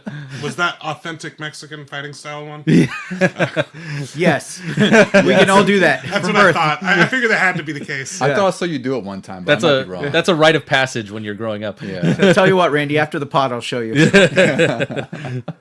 A couple more reviews on this, because this was definitely at the point when Street Fighter was getting less favorable, I guess we could say, to people. So EGM in issue 61 gave this a 6 out of 10, 7, 7, and an 8. They said, one reviewer specifically said, I'm getting a little tired of having to buy a new Street Fighter game every single year. That's a fair argument. Yep. Very fair argument. I mean, we still kind of have that feeling right now. Yeah, exactly. And they said the additional 4 characters is nice, but it wasn't worth a new version that's out every single year. And the other reviewer shared that he shared the same sentiment, but he also was wishing Street Fighter 3 already, which is fun because Street Fighter 3 came out, I think, in like 97, 98. So it still would be like 3-4 years before they actually get an official Street Fighter 3. And then Nintendo Power once again reviewed this. They gave graphics 3.8, play control 4, challenge 4.1, theme and fun 3.2. So they were less favorable to this than anything else. They were just getting tired. Yeah. And they didn't really have anything negative to say. They just said it was great play control, new characters are tons of fun. I don't agree with the graphics constantly going down in all of these I versions. agree. I thought they were getting better. They were. I thought they were. Like, they look better. They're faster, right? At least on Super, because I know on Sega, I think I've seen on Console Wars they did Super and they compared them, and there's just little things here and there that Sega couldn't do that Super can with the color palette. Yeah. So yeah, like I feel like Super Nintendo Super Street Fighter was one of the best looking fighting games. Yeah, and I would say it's one of the better Super Nintendo games, especially at this point in '94. Like, it was one of the better looking ones. Granted, Donkey Kong Country would come out a few months later, but as far as like just what was out in fighting games, like it's one of the best playing ones on the Super Nintendo. When was Killer Instinct 95? I think it was '95 for the home port. Okay, yeah, because that had come out in arcades by this point. Yeah. All right, so the final game we'll kind of talk about with the Street Fighter 2, I guess we'll call it an anthology, is the most definitive version that's still being used today for tournaments, and this is one that Randy, you and I have played to death on multiple versions. This is Super Street Fighter 2 Turbo, which was released around February or March 1994. This one's interesting because it never got I'll call it a famous home port, because this got one port on the 3DO, which no one owns. I didn't know anyone who owned it. In November '94, We all knew kids who claimed. Yeah, really? That's true. Yeah, that is true. Absolutely. And it'd be like, well, could I come over and play? No, I'm busy. Oh, Yeah, it's so funny. oh, okay. Yeah, that thing was, I believe it was $600 or $700 in 1990s money. So no one I knew came close to a 3DO, and I didn't even know Super Street Fighter 2 Turbo was released on it. So that was really the only home port for the longest time. That game that version does have a really badass soundtrack. Like, they arranged a lot of the tunes to make it sound like because it's like CD based. So it sounds great, but outside of that, I don't know anyone who's really played this version. For the longest time, I always thought Super and Super Turbo were just the same game. Yeah, And that's what it felt like. And people would just call it Turbo because they didn't know any better or something. Yeah, so the big additions to here is they added super combos, which I don't know if SNK had been doing like super moves before this. I think this was around the time when everyone just started like, oh, we need to do something different. It's like where you have a meter, you build it up by attacking the opponent or taking damage, and you let out one super combo, which usually did a ton of damage. There's different degrees of use depending on the character. Like, there's some that are really useless, like Blanca, where you could see it a mile away, and his little spinny roll thing, where he spins like 10 times and shoots forward. Oh, like Sonic charging up? Exactly. Yeah, like the spin dash. That's exactly what it is. Yeah. That was the big addition here, and they emphasized a little bit more on the air combos. Akuma was introduced for the first time. He was a secret boss in this game where you had to fulfill certain criteria. I think it was like get 3 or 4 perfects and also some super combo finishes, and then he appears at the end of the game. He does his super move on Bison, and you fight Akuma, who's just stupidly broken. Like, he does ridiculous damage. He can cut through most of your moves. He's really hard to beat. I've beaten him cheaply. I don't think there's a way to really legitimately beat Akuma because he's just meant to be cheap. Just one after the other Hadouken. No, I think he used Chun-Li. I think Randy and I did that on HD Remix. Yeah, no, I beat him with Chun-Li and probably a few others. It was honestly, it seemed like unlocking him was the difficult step for me because I'm prone to just make a mistake and still win but not meet the criteria. Well, and also the AI in here is just brutal anyway, so it's hard to fulfill that criteria, especially the perfects, because if you get hit once, that's it. Like you only have so many chances after the fact. You have to get so many perfect rounds. So thankfully it's not perfect matches. Oh, but it still sucks. Okay, yeah. No, it feels like him and Reptile were the two unlockables that like led to all of the rumors on the playground. Yeah. Even though his was true, it was just so ridiculous sounding. Yeah, and you could play as him in Super Turbo by there's a way you can unlock him by highlighting certain characters and doing a button combo. Like you have to highlight Ryu for a few seconds, go on the next one, etc., etc. But he's completely broken. I mean, in the sense that like he's basically his boss version, but playable. So all his moves do ridiculous damage. They have ridiculous priority. He has his Raging Demon Super, which is light punch forward, light kick, hard punch, which hard to pull off, but it does like 75% damage. I think I've done it once on accident. I find that I've tried shocking. to do I'm it a lot. surprised. Yeah, I know, and I see you do it like routinely, and for whatever reason, my brain just does not compute. I think But all of his regular moves that were like, because he's like the souped up version of Ryu and Ken, like he had the best versions of all of them. Yep. He did. He was just 100. Like he was like a cracked out version of Ryu and Ken, just ridiculous. Yeah. So this version, like I said, it's the definitive version. They still use it in tournaments today. This is the one I have most experience with. But how have you guys played this one? Have you played much of this at all? I imagine maybe in collections and whatnot. No, like I said, I thought it was just super. No, I'm with Deuce. Yeah. I did not know it was a different game till a very long time, and then yes, to your point, afterwards when I played it with a collection, I was like, oh, this is different. Yeah. This is the one where I remember one time we all went to Dave & Buster's, and I think you and Mike, it might have been you two and Mike, all like wondering like we'd lost Randy. Oh yeah. Randy? And then finally like turn over and there's like me at the cabinet and there's like a big crowd behind us where I was like I'm facing off and we were doing Super Turbo and it was wonderful. Back when those sticks still worked at Dave & Buster's. Now I feel like every time I go to a cabinet, one of the sticks is always broken. Yeah. You always got to do a kind of feel certain it movement. out. Yeah. This one is my favorite version of the original Street Fighter 2 games because I played it so much, and once online functionality came, which I think the first iteration, at least for me, was when they released that 15th anniversary collection on the original Xbox, because that had Xbox Live support. Oh yeah. So it's finally, because And it came with the Street Fighter 2 movie. it did. Which was That's awesome. right. Yeah, that 15th So good. anniversary collection is freaking fantastic because that Street Fighter 3 on it as well. And yeah, the Street Fighter 2 movie and Super Street Fighter 2 Turbo. And the reason why I love it so much is because I don't want to toot my own horn, but it's like I'm really good at this game. And when my friends stop playing with me, then I have no one to play with because I'm not going to play against the AI. So once they introduced online play, I was like, yes, this is what I've been waiting for like the last 10 years since whatever the hell I knew AI or online play was going to be. So I've played this, I mean, probably like 1,000 hours at this point over the last 20 plus years. Yeah, and I still wasn't that good at it because I did buy it when I bought the Xbox. I got like Halo 2, and I bought that specifically because I was like, I know Don's really good at this, and no one wants to play him, so I'll at least get better at it. And I didn't make much progress on that at that time, but like I said, it came with the Street Fighter 2 movie, which was really good. Yeah, it was It's a a fantastic really good package. quality anime movie, and it had all these games that I grew up playing. Like it had alphas on there, right? Not the original anniversary collection. No, they eventually really? released an alpha collection. 30th. Later, yeah. Oh, the the 30th anniversary 30th has had it. everything. That's right. my favorite version with all of them, like all 3 threes, all of the alphas, all of the 2s. Yeah, my only nitpick about the 30th anniversary collection is that not every game is online. Yeah, that's weird. Which is kind of weird. Like Yeah. they kind of picked like the best version of each generation. Like there was Street Fighter Alpha 3, there was Street Fighter 3 Third Strike and whatnot. It was great anyway because those are my favorite versions anyway. But it would have been nice if I could play like Street Fighter Alpha 2 online or something like that. I use Fightcade now more often than not because there's usually like dedicated players on there, and you can play like virtually any fighting game on PC just through whatever service they've connected on there. Justice League Task Force? Actually, I would believe that's on there. We could check. I'd be willing to bet that. That'd be I love hilarious. that game too. Yeah. I don't think many people like that game, but you and I played the hell of it back then. So there were a bunch of versions of Super Turbo, which, again, given Street Fighter 2's history, not surprising. So I'll go through a few because there's a couple we want to focus on. There was a Super Street Fighter 2 Turbo Revival on Game Boy Advance. I've only played this once on an emulator because unfortunately I just couldn't find this back then because I would have bought this if I could. It's just a port of Super Turbo with on the Game Boy Advance. It has an interesting caveat though. So the sprites were taken from the Super Nintendo version of Super Street Fighter 2, but then some of the sprites for the new moves were taken from Super Turbo. So you have this effect of where these sprites are one size doing a move, but then in transitioning doing another move, they kind of get bigger, like a arcade size.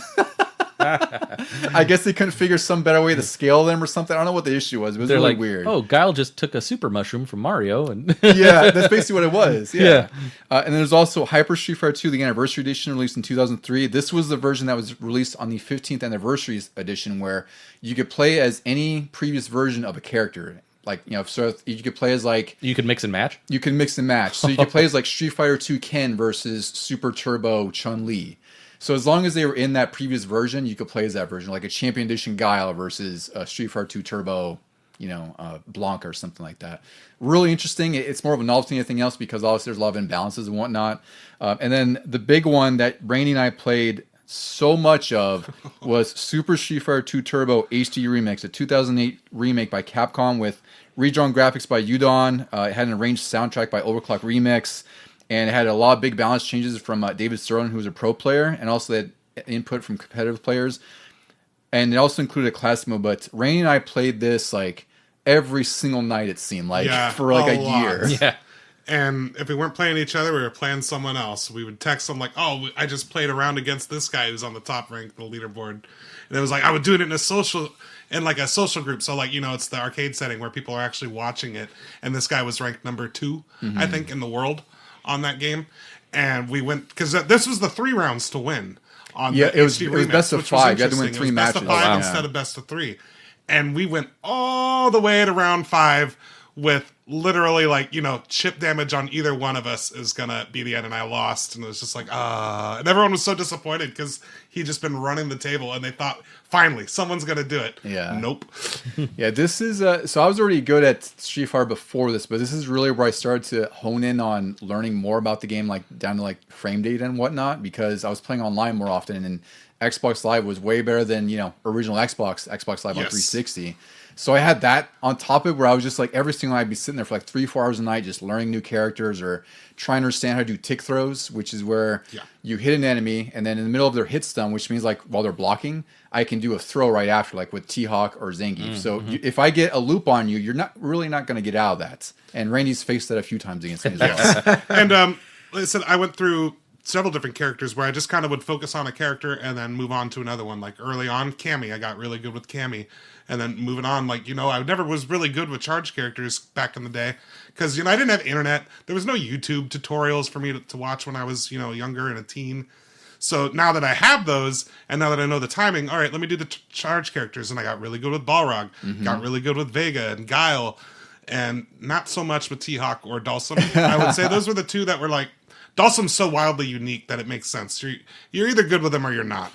Yeah, this is where I fine-tune my Dhalsim chops. Basically, I took the worst characters that most people didn't play. I thought to learn them. So I got really good with T-Hawk. I got really good. A lot of time with Fei Long, too. I love with Fei Long, yeah. But, Dhalsim is considered a top-tier character in the original Super Turbo, at least. I feel like your brother played as Dhalsim just to do the stretchy leg and piss you off. So that I had I was lucky that I had a buddy who was older than me who I could play against and spar with. And also my brother who would just exploit the dumbest stuff so I could learn how to go around that. Yeah. Because that's what happens. Like, I learned how to get around it. He pissed Ducey off playing. Yep. While talking smack at the same time. Look at the footwork. Look at the footwork. Yeah. So Ducey's traumatized from that. So was he always just like doing stretchy kick? Yeah. Or the stretchy arms. Yeah. He found something that had he found something really successful and just spammed it. Yeah. So he would find some way to use Honda's 100 hand slap in some way that would chip you to death or something, or Blanc. He would just whatever the move was, he knew how to use it properly to basically cheap out a win. And then he'd giggle. Against Deuce. Yeah, especially against Deuce. Because he tries that on me. It's like, nah, homie, don't play that. Like, you're going to get hurt. I always enjoyed, not even in Street Fighter, but in Soul Calibur, he would go over to the edge. Because every level you could fall off. He would go over to the edge and just taunt you like a matador. Like, come after me. Yeah. And then he would just sidestep, whack. And hold on, but it sounds like he would do that to Deuce a lot. So Deuce, are you saying you were his Randy? Yes. Yeah. Because what brother would do is, like, if he didn't sort of coerce you to jump off the edge and get a ring out, he would play as Lizard Man, who had a throw where he would put you up in the air and stab you and then throw you down. My brother would position himself so, like, if you didn't jump off the ring out, he would just throw you out instantly with that.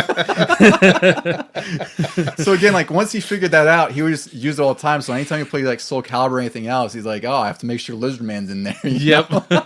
He's like perfectly valid strategies to and me. if Lizard Man wasn't in it, there was a garbage version. Yeah. Or he plays like Siegfried or something. Yeah, that's what I mean. It's like I'm really good at this game, but I've also had, you know, the fires of like are two different spectrums where it's like I played against the guy who knows what he's doing. And I played against my brother who's just, you know, who's just chaotic and knows He's how the to win Joker his own of way. fighting games. Yeah, and then if you make the mistake, like I do this all the time online, where like I'll just run through and just mow through all these people, and then here comes a character, I've seen this before. Mm-hmm. I don't even have to try hard. I'm just gonna go basic blitz at him, and then I just get rocked, and I'm like, whoops, this person knows how to play. Like, you know, you just fall into those patterns of just Well, you also level up destroying enough. cheap tactics. Yeah. That then when you face someone that knows what they're doing, you get destroyed. Yeah, and I think that's really what is why I'm attracted to these kind of games anyways, is just that dynamic anyway, where it's like I might be really good, or I might be solid, whatever you want to put me on as far as the spectrum of skill. I'm always going to fight someone who's better than me, and I'm going to learn from them, because now I've seen stuff that I wasn't sure was possible, or, you know, there's certain habits I know people were using in something. There's just a very awesome dynamic about fighting games for me specifically, where it's like I'm pushing myself to get better because I'm also salty that I lost at something I shouldn't have lost that in my mind, right? Yeah, it's the game within a game, and I love that, the tit for tat aspect of it. Like, you know, when we're saying, like, when Don and I play, I know what's going through Don's mind is, I was like, okay, don't just walk in to a pile driver. You know he's looking at the pile driver. Don't do it. Then you come over to my mind, and it's like, good old pile driver. Nothing beats that. I would love to do some sort of stream or something with us playing just to see the nonsense unfolding. But right? then have like us, like me, As Juan, commentary? as commentary, Oh, or that'd be incredible. That would be great. Yeah. we are the voices of their heads. Like, Yeah. That's why I was hoping to get some time in last night, because I have so much rust. Like, if I were to play him right now, it'd be a pretty I have just as much sizable rust. I haven't played since last summer. I'd still say No. that I'd be a sizable underdog instead of, you know, like a sporting underdog. Like, That's also fair. you have muscle memory. I do have muscle You memory. can play from a different room and still beat us. There was and that it's a time. PS5 controller. Like, No, because I already thought about you. I already thought about this. I have this on multiple consoles. So true. whatever controller you want to accommodate to you. it honestly doesn't matter. I was just saying that. No, I know. No, trust me. I already have that, because I know you have that back pocket excuse like usual. Okay, no, I No, got as long as I have the time to set what I need where I need it, that's fine. No, if we're allowed to A pick lot of times I controllers. forget. No, if we were allowed to pick controllers, here's how it'd be a fair fight. Randy gets a PS5 controller. Don gets no controller. Yeah. And then maybe, just maybe, you have a chance, buddy. It's possible. I think it's worthwhile bet. I don't I'd know. have a better chance. I'm pretty sure the last time we played ended with the spinning pile driver No. for all my fans. Randy with a PS5 controller. Don with a Genesis. You have to start. The 3 buttons. Yep. There we go. Now we're ready. I'll see if someone has made like a mod for the PC Street Fighter 6 to see if there's like a 3-button Genesis handicap. I don't know what you want to call it. I've been playing the Genesis version, like I said, on Switch, which you can accommodate for the 6 buttons, but it's a weird 6 buttons. So, like, picture the Nintendo controller. Y, B, and A are the kicks. Yes. And then L, X, and R are the punches. Mm-hmm. And That's also why I hate it, because you can't remap the controls. on yeah, there. it's so weird. Yeah. All right, guys. Well, that's really sort of the anthology and history of Street Fighter 2. So what happened after Super Turbo is like Street Fighter kind of, did a few different series after the fact. It got into the Street Fighter Alpha series, which kind of reinvented things in a sense. That was a prequel. It was a prequel. It was called Street Fighter Zero in Japan. So again, by this time we still don't have Street Fighter 3. That's what we should preface with this too. Is like that hadn't happened for a while after this. And I love the Street Fighter Alpha games. I'd love to do a series on those at some point too, because those games are significant in their own ways.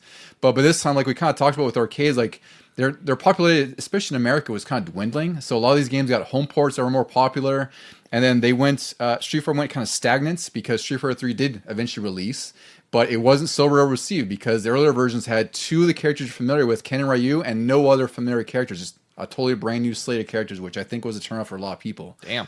And on top of that, it had some growing pains as well, where Third Strike, it's now widely revered as like one of the greatest fighting games ever, just because of the insane hype moments you have with the parry system. Parries weren't even in the earlier versions of Street Fighter 3. So it had a hard time getting its footing, and then by the time it did get its footing, again, arcades were just almost extinct. Not extinct, but no one went to the arcades at that point. And they also had the EX series, which is when Street Fighter went 3D. Those were developed by Arika, and I think they were published by Capcom. I don't think I've ever really played any of those. I have EX3 on PS2 because that was a launch game, and it's fine. Like, it's an okay fighting game, but it's not a good Street Fighter game, if that makes sense. Right? Where it's just it looks kind of nice, but it's also weird to see what you previously loved is like these gorgeous sprites and like these blocky 3D iterations that some work better than others, but it's an interesting game. It's not something that I would recommend over Street Fighter 2 or anything like that, right? You play it for the novelty more than anything else. And then after that, there was a bigger fighting game boom with Street Fighter 4, which Randy and I again played the hell out of back then in all its iterations.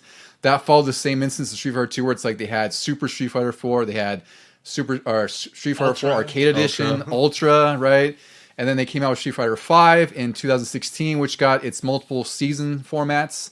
And I know you never really played that one, Randy. Yeah, because it was a PlayStation exclusive at a time when I only had the Xbox. And that's the only reason I got a PlayStation, because I was also very broke at the time, so I could only afford one. And as soon as they announced Street Fighter 5 exclusive, I was like, well, I'm getting a PS4, And that one, I enjoy it, but I don't think...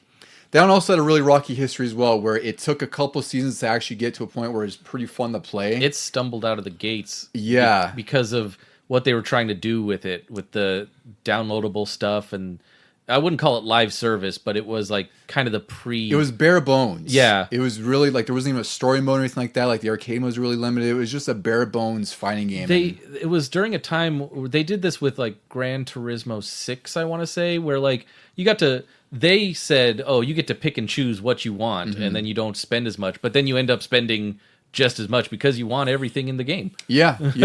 And this is when they started to have season passes for characters and whatnot, and they're reasonable. I think they're like $20 for 5 or 6 characters, where it was. But it's a different time now, where it's like they do these things where instead of having like a new iteration, you have more seasons. So the most recent iteration that we've talked about, and that was also on my Game of the Year list for 2023, was Street Fighter 6, which is like the ultimate return to form. Like everything they did wrong with Street Fighter 5 was corrected with just the first base version of 6. Like that was my Game of the Year for 2023, even over Breath of the Wild, because the replayability on it was just insane. It's so good. I've put in well over 100-something hours on Street Fighter 6 alone on PC, and even similar on PS5. I think I didn't play it as much because I was always on PC or whatever. But that's where Street Fighter is today. Like it's in a very good spot. It's Street Fighter 6 is like the ultimate fighting game in my eyes. Like there's really nothing that comes close to it right now. No, it's the only one that I think like stands with Super Turbo HD Remix as like the perfect fighting game.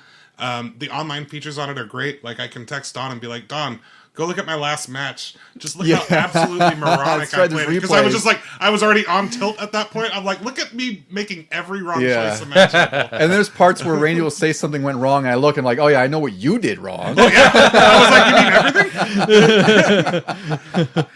So it's a really, really great package. Ducey, I know someday you'll play it because fighting games aren't your forte. No, it's weird. I haven't done this one, and I haven't gotten Mortal Kombat 1. I don't know. I've sort of fallen off the fighting game resurgence, even though, like I said, I really enjoy seeing them, and I enjoy that they're doing well again. Like it was kind of, for me, when I saw Street Fighter 5 stumble, I was just like, oh, that's too bad. Yeah. But also when 6 came back, I'm like, good for them. I was really hopeful, and it paid off. And honestly, with like the sales that they have on like 6, that you can get the one with all the DLC on it. Like, just do it, and you can play with the modern controls if you wanted to.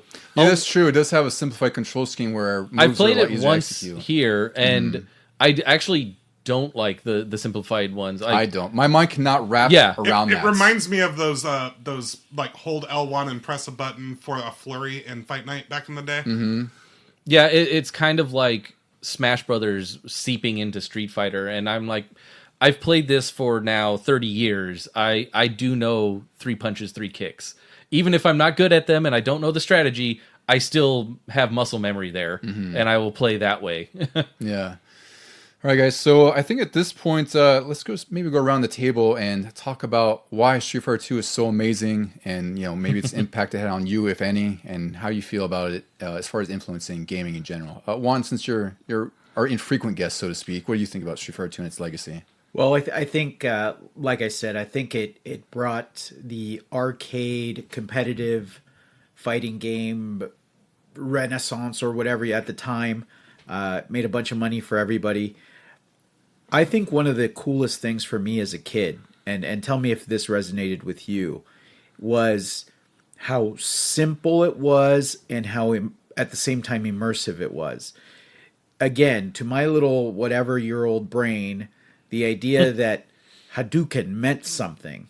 And now, so I would play the game, have a great time, but then out on the playground with my friends, we all knew what Hadouken meant. Yeah, or right? Shoryuken. We all knew what Shoryuken meant. When we were playing and someone stuck out their arm and started waving it up and down, we all knew what that meant. So there was this universal language because of its simplicity. Now, as adults, we're talking about combo blockers and this and that, and that's valid, that's fair. But as a kid, that game was so perfect. It struck the exact correct balance for the software limitations of fun, but accessible to basically everybody. So I think to me, that's always going to be the thing. Had there been no Street Fighter 2, I'm not sure that I would have kept on with gaming. I guess Mortal Kombat would have taken its place, right? But I'm saying a game that was not Mario, that helped me bridge the gap from little kid to preteen teen and kept my interest in video games. I really think that was the one that did it for me. Again, maybe Mortal Kombat would have, but Street Fighter definitely did. So I think that's where I stand with Street Fighter 2. Yeah. Randall. I just, like I said, I've said it before, when I first saw it at the pizza place, it just looked like the most incredible thing ever. And then, as I get older and realize that, wow, even Super Turbo is still probably the best fighting game there is. Like, it's so perfectly balanced that they kept using it for tournaments, 10, 15 years later. It's one of the most important video games ever made. It is the most important fighting game ever made.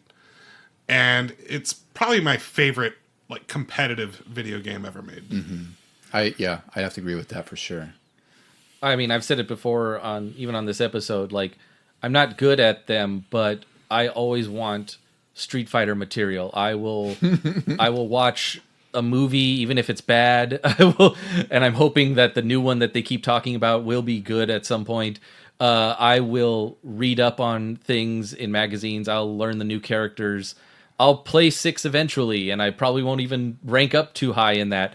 But I will say that I thank it for what it did, because it then brought us other fighting games that I do enjoy even more than Street Fighter. Like Juan said, maybe Mortal Kombat would have bridged it, but if Street Fighter didn't exist, I don't think Mortal Kombat would have even come about. And I know for sure, I really enjoy Soul Calibur. That was multiple steps away from Street Fighter, and I'm glad that Street Fighter happened for that to happen. And then especially my favorite fighting game of all is Smash Brothers. I don't think that would have even been an idea or a glimmer in anybody's eye, that to have Nintendo characters fighting. Sure, you don't have the down to forward and the 3 punches, 3 kicks, but it's there. The competition side of it is there. And like I said, I just thank Street Fighter for all of that. Yeah, I completely agree with every point you guys have said, because for me, this is one of my most nostalgic games, one of the games and series that I just will have infinite love for throughout my entire life. It's been 30 something years now, whatever, and I could still go back to Street Fighter and play it. And really, it's just, this is what founded my love for fighting games. And like you said, Deuce, a lot of games a lot of games exist and a lot of series exist strictly because Street Fighter 2 especially was more successful than anything else. It led to the greatest fighting game arcade boom that you could ever imagine. It was just perfect timing with how everything panned out. And I think all the characters, all the music, everything just comes together to make an experience that you can have fun with any of your friends, even if it's even if you're outmatched in whatever case is. You're still bound to have some fun with the characters, whether you're just button mashing or you're witnessing a match that's actually competitive happening in front of you, right? That's always even more fun. I made a case earlier, you could easily put this as the most influential game of all time. I think that's a totally fair statement as well. I know I put it number 3 on my list, but those other 2, I had Doom and then Metal Gear on top. That's good company with Street Fighter 2 as far as the most influential games of all time. And I think this is one of those things where we're going to be seeing Street Fighter probably until we die, in some sense. I don't know. It might be on Street Fighter 12 or something. Who knows? I'm glad that they have gone to this season mode, which I think is very fitting for fighting games, so that we don't have Super Street Fighter 6 and Super Street Fighter 6 Turbo and stuff like that. Yeah, the content packs as far as characters are a lot more digestible at, $30-$40 instead of like, we talked about some of the reviews that pointed out it was $70 or $80 every 1990s money every single time. If you could convince your parents or, if you're an adult, if you're willing to part with that much money back then, it's a lot of freaking money. I mean, we were thinking about how rent was like a few $100 for a one bedroom. You might spend 80 of that on a game. I don't know. It's a little bit harder to swallow than 30 or $40. I had never owned any Street Fighter 2s. I always relied on you to get them, and then I would just play them over there because I saved up my allowance, and then I wanted to play something a little more substantial for me. Yeah, which is totally fair. I mean, Yeah. you could still borrow all my Street Fighters. That might be the one series I have more versions of than anything else at this point. I don't know. I haven't done a tally, but I bought virtually every Street Fighter that's almost ever existed. So Put them all together, stack them up, share them on IG. yeah, They won't fit in one picture. I'll be posting some stuff for sure as we get along with the episode. Yeah. But if anyone out there has any memories of Street Fighter 2 or any fighting games, or just, anything in general, just please reach out to us at legiongamingpod@gmail.com. You can also find us on Instagram at Legion Gaming Podcast. Randy, Juan, thank you as always for joining us. It's always a fun time. We have more people on this podcast. That's just more than me and Ducey speaking for the whole time. Thank you for having us on. Always, please. Been a great time. Always a good time. Ducey, any final words for our friends who are going to go home and be a family man? You just took what I was going to say. There it is. If only there was a way to resolve your dispute, you two. Yes. If only there was a game you could play. Perhaps. Well, I concede. You get to say that line. All right, everyone. Well, I guess I'll close this out and say, go home and be a family man. Thank you, everyone.